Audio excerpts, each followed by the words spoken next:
Ito mga kaibon, oh, yung kalapati ko, yan oh. May salpok siya oh.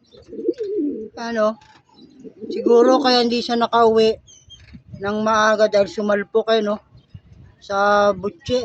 Ayan oh. Sa butos mismo sa kill bone. Yan oh. Kaya siguro nahirapan siyang umuwi no. Siguro kung dito sumalpok, baka nakapag-clock to kahapon. Yan oh. Sayang, wala tayong swerte mga kaibon. Yan oh. Yan oh. Talagang ano yung ano niya oh. Namaga yung ano niya, kill bone, mga kaibon.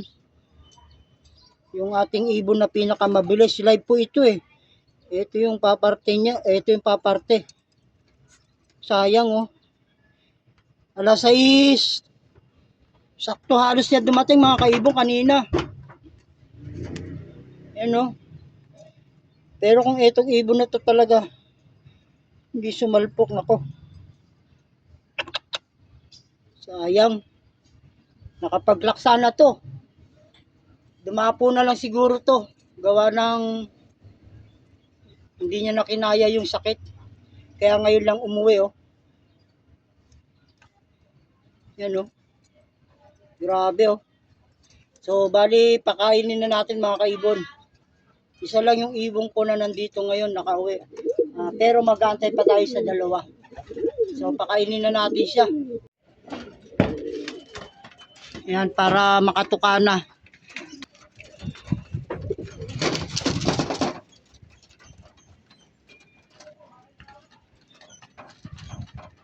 May dugo yung kanyang kilbon sa pinakakanto, sumalpok. Yung sauna ng pinaka-kilbon niya. Kaya hindi siguro siya nakapag-clock o nakawin ng maaga kapon. Umuwi man siya ngayon ng umaga. Pero ganun pa man, ay maswerte tayo at masaya. Nakapag-pauwi tayo ng isa sa tatlo. Dalawa pa yung kulang natin, yung kapatid niya. Sayang mga kaibon. Kung hindi lang to sumalpok, sigurado hahabol ng clacking to. Lahat to nagpahinga to dahil sumalpok eh. So yun mga kaibon, mga ka-Stanley Boy. Abang-abang pa tayo sa dalawa nitong kapatid.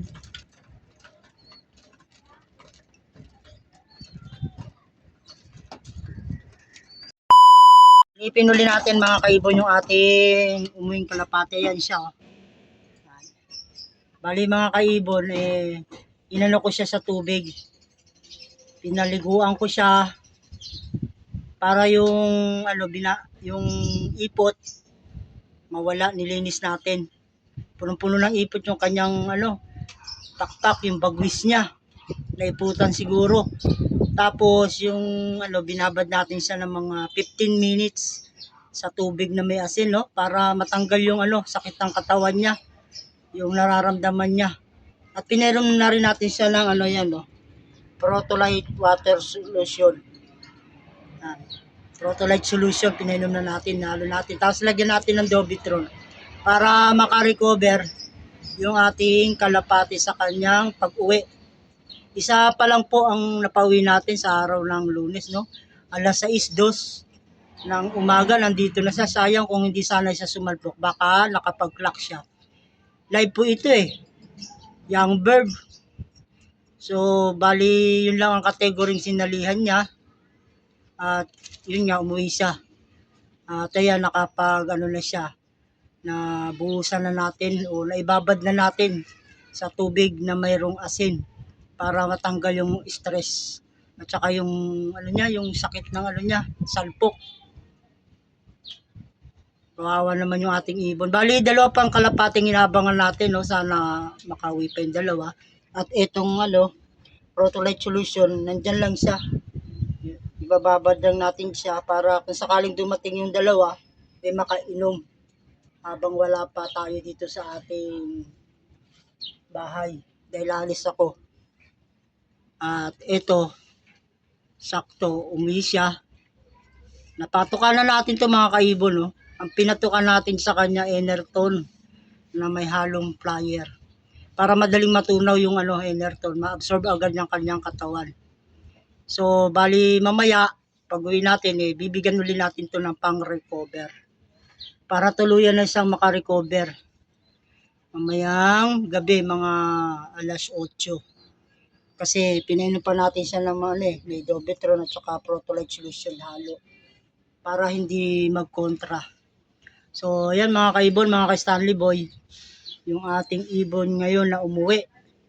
Sayang kung hindi sumalpok. Yari sana makakapag-clock sana ito. Nagpahinga na to mga kaibon. Kaya sakto alas 6:02. Nakita ko nandito na siya sa loob dito.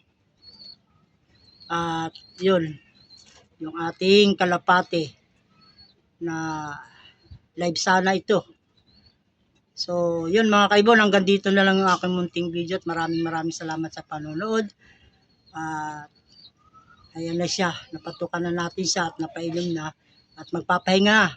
Napatakan na rin natin yung kanyang mata ng Maxitrol para hindi siya dapuan ng one eye code. Ayan, no?